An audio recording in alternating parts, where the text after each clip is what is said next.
Spence and Serge, episode 6, and one of the craziest stories in sports media. Not a lot can get you to actually go berserk, but Bill Belichick not being a first ballot Hall of Famer, absolutely wild, Serge. Absolutely. What do you think about that? This is the biggest, arguably the biggest talk of, this is now going to overshadow the whole NFL season. If you guys aren't aware, but on February 5th, it'll be official when they're going to announce the Hall of Fame class. Technically, everything as of right now, for those of you at home, you can, if you're on one side of the fence or the other side of the fence, you're both wrong because nobody knows for sure who's actually going to be in the whole class and who's actually going to be like the finalists and then who's going to actually get it. Ultimately, right now, leaks have been coming, like the leak that we just heard right now. Apparently, I don't know who the exact source of the leak is. I think everybody's just saying, like, per sources. It's one of those type of things. Yeah. Basically, the whole theory is that Bill Belichick missed it very, very closely. They said something like 40 to 50. Narrowly. Narrowly. And through those leaks, we were able to find out that some of the people, which is, again, we'll save our take for the end, but just to put our audience on the same page as us, first time people that are going into this is Drew Brees. You have Larry Fitzgerald, Eli Manning, Luke Kuechly. You have Willie Anderson. For those of you at home that don't know who Willie Anderson is, I know that there's going to be a bunch of people at home that are going to be like, who the hell is Willie Anderson? He's an offensive tackle. Okay, so these are some of the people that Bill Belichick is competing in for. Adam Vinatieri also to be named as well. Torrey Holt is a repeated returnee. Between the three, Torrey Holt, Willie Anderson, and Adam Vinatieri, all three have been up for it before, didn't get in. Same with Eli Manning last year. Yeah. So there's a bunch. But he's in the coaches category. Yeah, but the way that they do it, they have like one whole class, and then the coaches are included in the class. Yeah. For whatever reason, I guess there's like a rule where I think it's like one coach has to get in or something like that, and then the rest are players, but one coach could push out a player. Something along those lines. For those of you guys at home, don't quote me on that, but that's what I got from it based on the past. It's a strict criteria. The criteria is getting stricter and stricter as we go along. But is it though? Because I don't even know what the criteria is at this point. just to like paint the picture. Let's go. Let's get into it, man. Let's talk about Bill Belichick here, okay? Yeah. How could he not be in the Hall of Fame? I don't understand. And I'll take a very controversial stance on this show that I might not say on a lot of shows. Like, there's some people in the Hall of Fame that have did like horrible things off the field. But I'm the type of guy that I don't really, like, I care, but for the NFL, I'm all about what you did on the field. So, like, even that O.J. Simpson sort of thing, I don't want to ever, like, remove people. Ultimately, like, who you are on the field is not who you are outside of the field. Any athlete that's ever played a sport knows there's also, like, that whole narrative of, like, the inner beast at play. Like, you are locked in, zone, like the Aaron Hernandezes of the world. Right. You know, they have their own issues off the field, but in between those lines, they are a beast. They're good at what they do. You know what I mean? I tend to separate the player from the person, but I guess it's both. And guess what? If they were productive after your career, like, who knows what they're going to turn into. Mm-hmm. But then if you take your kid, right, like Serge, you like, if you take your family, you've mentioned your family on this show, or if I took my future son and he sees O.J. Simpson, I could say, yeah, he murdered somebody, but boy, could he run that rock. That's really what we're going to say. It sounds messed up to say I would say that he was a great football player that just happened to be evil. Yeah. After football. Tax evasion is tough. But then you're opening up Pandora's box. So then it's like, oh, this guy got a speeding ticket. This guy said something that was very inoffensive. Then they're taking, things off of the wall of fame. Yeah. I don't like that. Once you're in, you're kind of in. So Bill Belichick, though, that's what's crazy. So the theories are he did probably piss people off. That's his personality, Bill Belichick, during this process. Ultimately, I guess I really am struggling internally to figure out what it could have been that could have kept him out, because there's a very famous documentary. I don't know if you guys have, famous in the sports world. I bet people at home have never seen this. It's called 4 Games in the Fall. It's about the whole Deflategate suspension. Okay. And then there's been countless of ESPN stories about like the whole Spygate thing. But ultimately, like, who am I listening to here? With a lot of these stories, you're listening to storytellers. You're not listening to people recounting history, because if you recount history, even Spygate, and this is going to be very controversial because I'm not going to lie, when the Eagles lost that Super Bowl, I was pretty upset when all that stuff started coming out later on about like the Spygate stuff. I was like, he cheated us out of the Super Bowl. Right. But I was just coping. Like, I was a kid. You know what I mean? It's so long ago, 2004. I was like 10, 11 years old. McNabb. Yeah, and ultimately, Jacksonville throwing up. Yeah, and ultimately, maturing is realizing that your quarterback wasn't in shape. Basically, that's really what it came down to. The point is, and he even won Super Bowls past that one. Like he shut down McVay, right? When Tom Brady, I know he had a great game against the Chiefs. Guy won 2 Super Bowls with the Giants. The Giants didn't hire him, and they went on a tailspin because they didn't hire him. The Patriots were nothing before Bill Belichick. And the guy, I know that he was a grouchy coach. The players still love Bill Belichick. Even Tom Brady, everybody's coming out and saying that they love Bill Belichick. So it's asinine. I don't like a couple of things about the Hall of Fame, okay?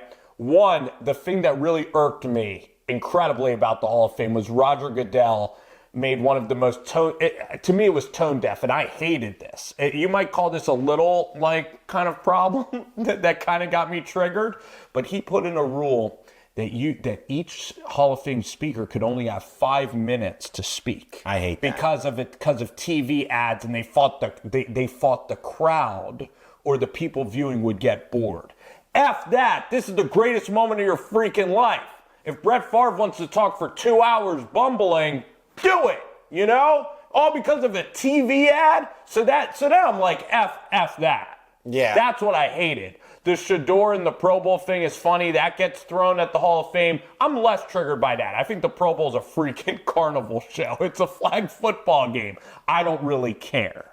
In the grand scheme of things, the Shador thing isn't that big of a deal. But at the same time, like, the whole voting everything's so ambiguous. You have to like search through like multiple different forums online, or you got to find a subscription to this magazine or that magazine to find out who even the voters are. Like, yeah, exactly. One of the biggest spearhead voters for this whole Belichick thing, also same exact guy that was blackballing Terrell Owens. I don't know how many people know this. Bill Polian? Bill Polian, yeah. Bill Polian, who is a career loser. This guy hasn't won jack crap. The only time he ever was successful in a Super Bowl is when he had a Hall of Fame generational talent like Peyton Manning. Yeah. So for him to sit there and just like, he was in the same division as Bill Belichick all those years, and you're going to deny his greatness? 49 and then you're going to come out. And then he called Deflategate when they lost by like 40. And then you're going to come out with an article when interviewed about your vote. Oh, I don't remember if I voted for him or not. Like, what do you don't remember who you voted for in the most important vote every single year? For your only job, basically, is in the committee is to vote. You talk about it all year. Hey, these guys are coming up. It's their years. Like, every year, this is always a thing with the Hall of Fame recently. I don't know why. The TO thing is right. I think it started probably before the TO thing, but the I TO don't thing agree. really left it. I'm going to say I'm going to vote for Terrell Owens. Okay? I would, yeah. But there is a but here. He did destroy certain locker rooms when he played. Like, but does that have anything to do with his play? So that's a little off the field. With his play, a little bit, because he's destroying offenses. I still would have voted for him. Listen. But that's more of a point than Bill, who did nothing wrong. No, I mean, it would almost be like an A.J. Brown case, or even Stephon Diggs, or even Antonio Brown. By the way, Antonio Brown's a Hall of Famer. I think he's but I don't know if he's going to be a first ballot. I don't know if he'll be a first ballot because, again, it sounds like you got to paint a narrative for the guys that you want in the Hall of Fame. T.O. should have been. T.O. should have been. Yeah, absolutely. So, for example, like if you're going to ever put in Larry Fitzgerald, or you're going to ever put Larry Fitz is the most first ballot person. Right. But would you on and off the field. Would you or would you not say T.O. is a better player than Larry Fitzgerald. T.O. is a better Absolutely. player. So if T.O. doesn't Not get by first much, ballot, though. Larry Fitz might be top 7 ever play. And Yeah, he but- played with horrible quarterbacks. that's true. Horrible. But T.O. is third all time in receiving yards. Like that, you can't deny. He's much like freakier than Larry. much freakier. And then put it this way: if you set a precedent like this, Not much. Larry Fitz is so good, though. yeah, he's very Larry good. Fitz I got is no incredible. I think Larry Fitz is really, really good. He's like Mike. I think Mike Evans is in that like top 10. Of all time. yeah. I don't know About that because all 1,000 right, if we yards want a to year? talk about the off the field stuff, look at the on the field stuff. The shameless going after that 1,000-yard, just getting fed the ball. And then What? we My Baker waited. We Mayfield? spent 2 years watching Mike. Oh, will Mike Evans continue his streak? Oh, he lives to die another day. Same thing last year. Will he get this streak? Lives to die another day. So what do you think of the Hall of Fame? Is it too? We obviously disagree about Bill, but do you think it's too strict? The problem is too is that some of these voters are like, I want to get these old guys in before they expire their time. I ultimately Like Ken think that, Anderson and these guys. Yeah, I ultimately think that this is gonna be so damning if it wasn't already for all the other players that were snubbed, the TOs, the Chad Ochocinco's, like all the different people that were being delayed because of a stupid reason why you want to just like it's not that they're not going to get in, right? Like I don't think there's anybody in the world that's going to. Bill's still going to get in. That's the problem that I have with me is Eli Manning, and I can even admit this as the biggest Giants fan, he is a fringe Hall of Famer that's probably going to get in. Probably going to get in. Where Ultimately, Peyton a lot Manning of is these a guys, shoo-in. Some of these dudes are shoo-ins. Right. Ultimately, a lot of these guys will probably get in at some point,